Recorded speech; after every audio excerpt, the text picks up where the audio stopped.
अस्सलाम वालेकुम स्टूडेंट्स, आज हम चैप्टर नंबर 13 बायोकेमिस्ट्री, ठीक है, उसका हम लेक्चर नंबर 38 स्टार्ट करने जा रहे हैं। ठीक है, हमने पिछले लेक्चर में हमने क्या पढ़ा था कि प्रोटीन्स क्या होती हैं, उनका जनरल इंट्रोडक्शन हमने पढ़ा था कि proteins large molecular weight molecules हैं जिनकी हम हाइड्रोलिसिस करेंगे तो वो हमें क्या देंगे, अमाइनो एसिड्स। और बेसिक उसमें एलिमेंट्स कौन कौन से थे, कार्बन था, हाइड्रोजन था, ऑक्सीजन, नाइट्रोजन है, सल्फर। इसके अलावा इसमें ट्रेस अमाउंट में phosphorus, zinc, copper and manganese वगैरह पाए जाते थे। इनकी जो मोलर मास की रेंज कितनी थी, 10,000 टू 50 मिलियन। ठीक है, इसके अलावा हमने सोर्सेज देखे थे प्रोटीन्स के कि कौन कौन से सोर्सेज से। हमने देखा था कि जो प्लांट्स हैं वो सिंथेसाइज कर सकते थे प्रोटीन्स को डिफरेंट सोर्सेज से, जैसे कि कार्बन डाइऑक्साइड है, वाटर है, उसके अलावा सल्फेट्स हैं, नाइट्रेट्स हैं, फास्फेट्स हैं। ठीक है, तो जो बेसिक स्ट्रक्चरल यूनिट हमने देखा था प्रोटीन का वो कौन सा है, अमाइनो एसिड है। जितना भी तकरीबन किसी सेल का 50% ड्राई वेट जो है वो किससे बनाता है, प्रोटीन से। ह्यूमन बॉडी जो है कंटेन करती है 10,000 डिफरेंट टाइप्स ऑफ प्रोटीन। ठीक है, human body probably contains 10,000 different types of protein. अब इसके जो बिल्डिंग ब्लॉक्स हैं वो क्या है, अमाइनो एसिड्स। आज हम इस लेक्चर में क्या डिस्कस करने जा रहे हैं, building blocks of proteins that are amino acids. What are amino acids? Organic compounds containing both amino group and carboxyl group are called amino acids. ऐसे organic compounds containing both carboxyl and amino group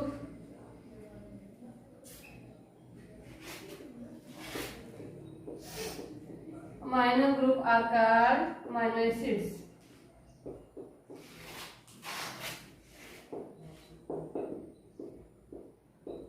ऐसे organic compounds जिनमें amino group और carboxyl group दोनों ही एक ही molecule के अंदर पाए जा रहे हैं, उन्हें हम क्या नेम देंगे, अमाइनो एसिड्स। तो अमाइनो एसिड्स का अगर हम जनरल स्ट्रक्चर देखें,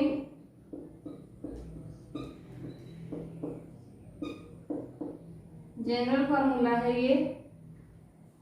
ये है side chain, that is amino group.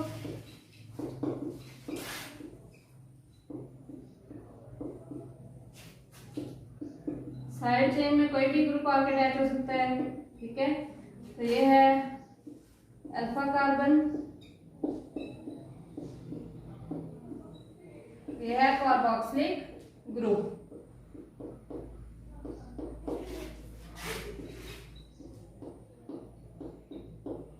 ठीक है, ये है general formula of amino acid.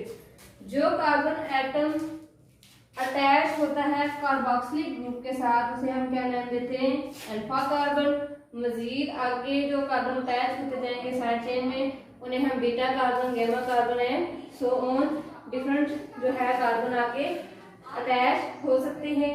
ठीक है, जो अमाइनो ग्रुप जो है अल्फा कार्बन के साथ अटैच है यहाँ पे, तो अल्फा कार्बन के साथ भी अटैच हो सकता है। डिफरेंट अमाइनो एसिड में डिफरेंट जो है कार्बन के साथ अमाइनो ग्रुप की पोजीशन हो सकती है। ठीक है, पोजीशन यानी कि अमाइनो ग्रुप किसी भी अल्फा कार्बन, बीटा कार्बन या गामा कार्बन के साथ अटैच हो सकता है। ये डिपेंड करता है कि वो अमाइनो एसिड कौन सा है। ठीक है, अब हमारे पास देखेंगे कि कुछ ऐसे अमाइनो एसिड्स होते हैं कि जो बॉडी सिंथेसाइज कर सकती है और कुछ जो है बॉडी सिंथेसाइज नहीं कर सकती। तो प्रोटीन्स बनाने के लिए तकरीबन कितने अमाइनो एसिड्स रिक्वायर्ड हैं, 20 डिफरेंट अमाइनो एसिड्स। ठीक है, 20 डिफरेंट अमाइनो एसिड से मिलकर जो है प्रोटीन बनती है। तो 10 ऐसे अमाइनो एसिड्स हैं जिनको बॉडी सिंथेसाइज नहीं कर सकती, उन्हें हम क्या कहते हैं, उन्हें क्या नाम देते हैं, एसेंशियल अमाइनो एसिड्स। ऐसे अमाइनो एसिड्स जिनको बॉडी सिंथेसाइज नहीं कर सकती उन्हें हम क्या नाम देते हैं? Essential amino acids.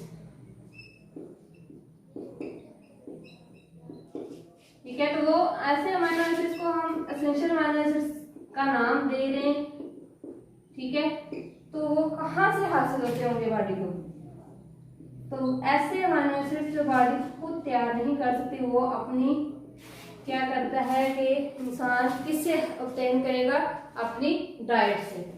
ठीक है, अगर ये जो है अमाइनो एसिड्स बॉडी को ना मिले, इनकी डेफिशिएंसी हो, तो क्या होता है? इनसे डिफरेंट जो है टाइप्स की बीमारियां पैदा होती हैं। ठीक है, डिफरेंट डिजीजेस जो है काज होती हैं due to deficiency of such essential amino acids. तो इन अमाइनो एसिड्स की डेफिशिएंसी को पूरा करने के लिए इंसान जो है इस तरह की खुराक खाता है, इस तरह की जो है डाइट लेता है जिसके थ्रू वो क्या ये अमाइनो एसिड्स जो है ऑब्टेन कर सके। और 10 ऐसे अमाइनो एसिड्स हैं जो बॉडी खुद सिंथेसाइज कर सकती है, जिन्हें हम क्या नाम देते हैं? Non essential amino acids. ठीक है, नेक्स्ट जो है मैंने आपको बताया कि 20 अमाइनो एसिड्स जो हैं रिक्वायर्ड हैं। 10 ऐसे हैं जो बॉडी खुद सिंथेसाइज करती है और 10 ऐसे हैं जो बॉडी अपनी जो है डाइट के थ्रू ऑब्टेन करती है। ठीक है, अब नेक्स्ट हमारे पास है पेप्टाइड्स एंड प्रोटीन्स, यानी कि जो प्रोटीन्स में अमाइनो एसिड्स हैं, बिल्डिंग ब्लॉक्स हैं। पेप्टाइड बॉन्ड में है या कौन सा बॉन्ड है, कौन सा लिंकेज ऐसा है जिसके थ्रू डिफरेंट अमाइनो एसिड आपस में कंबाइन करते हैं और प्रोटीन बनती हैं। ठीक है, तो उस बॉन्ड को हम क्या नेम देंगे? पेप्टाइड लिंकेज या पेप्टाइड बॉन्ड। तो हमने ये देखना है कि जो पेप्टाइड लिंकेज है या पेप्टाइड बॉन्ड है वो बनता कैसे है, दो डिफरेंट अमाइनो एसिड कैसे कंबाइन कर रहे हैं। ठीक है, और इनमें से एलिमिनेशन किस चीज की हो रही है? कंडेंसेशन रिएक्शन है। इसमें दो अमाइनो एसिड क्या करते हैं? आपस में कंडेंस होंगे। ठीक है, ये देखें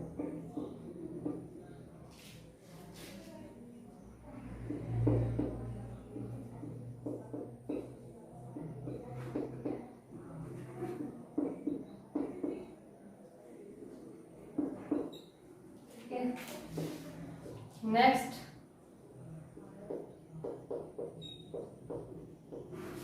ए अमाइनो ग्रुप है।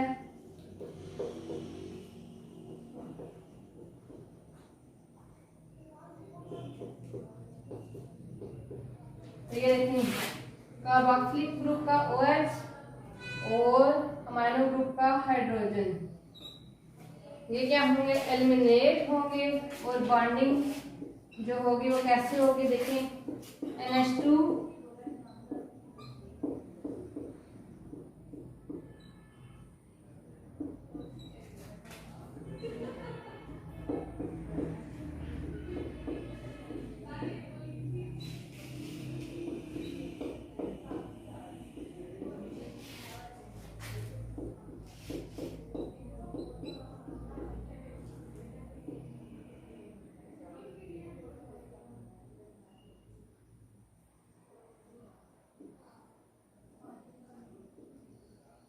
that is a peptide linkage.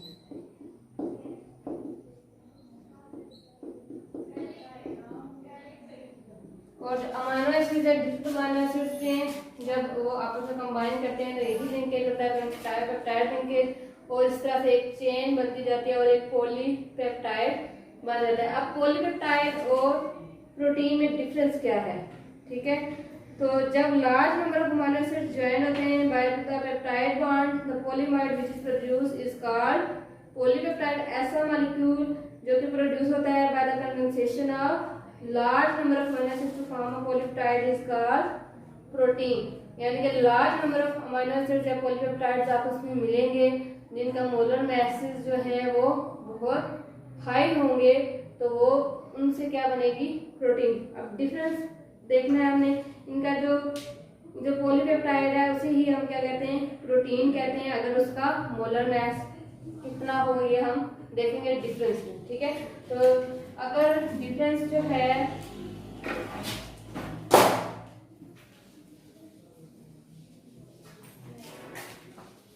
अगर 10,000 मोलर मास है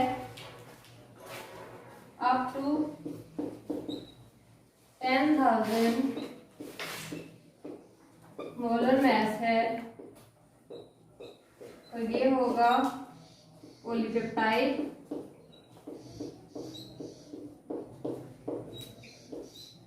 और अगर जो है मोर देन 10,000 मोलर मास है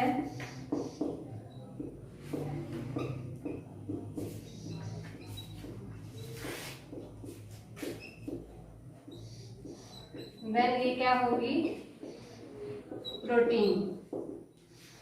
तो ये किस पे डिपेंड कर रहा है, ये मोलर मास, ठीक है। इनका जनरल फार्मूला क्या है, जो नंबर ऑफ हम यूज कर रहे हैं, नंबर ऑफ अमाइनो एसिड्स, उनका जो पेप्टाइड लिंकेज है, जितने उनका लिंकेज ज्यादा होगा, यानी कि जो n रिप्रेजेंट करता है नंबर ऑफ पेप्टाइड बॉन्ड्स को, ठीक है।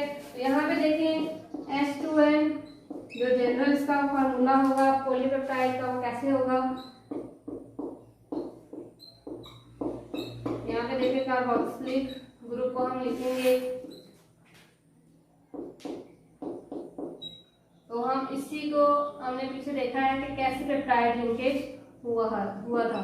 तो ये हम ऐसे इसको लिख लेंगे।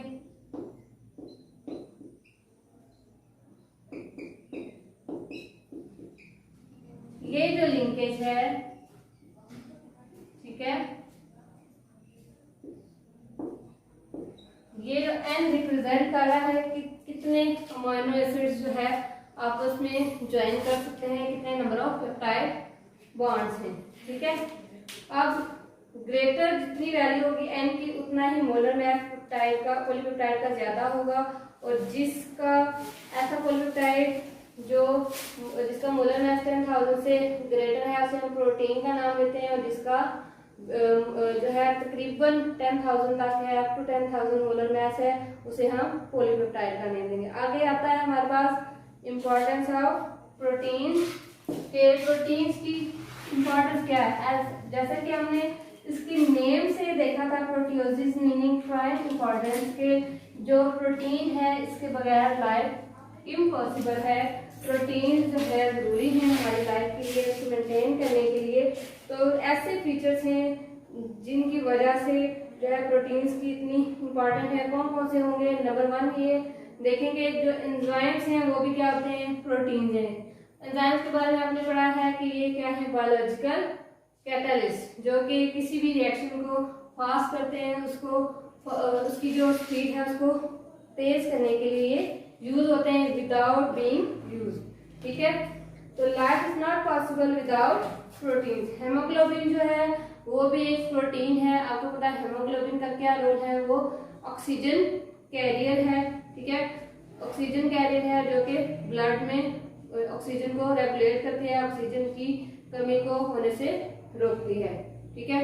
यानी कि जो ऑक्सीजन बाइंडर है वो क्या है, haemoglobin, that is also a protein.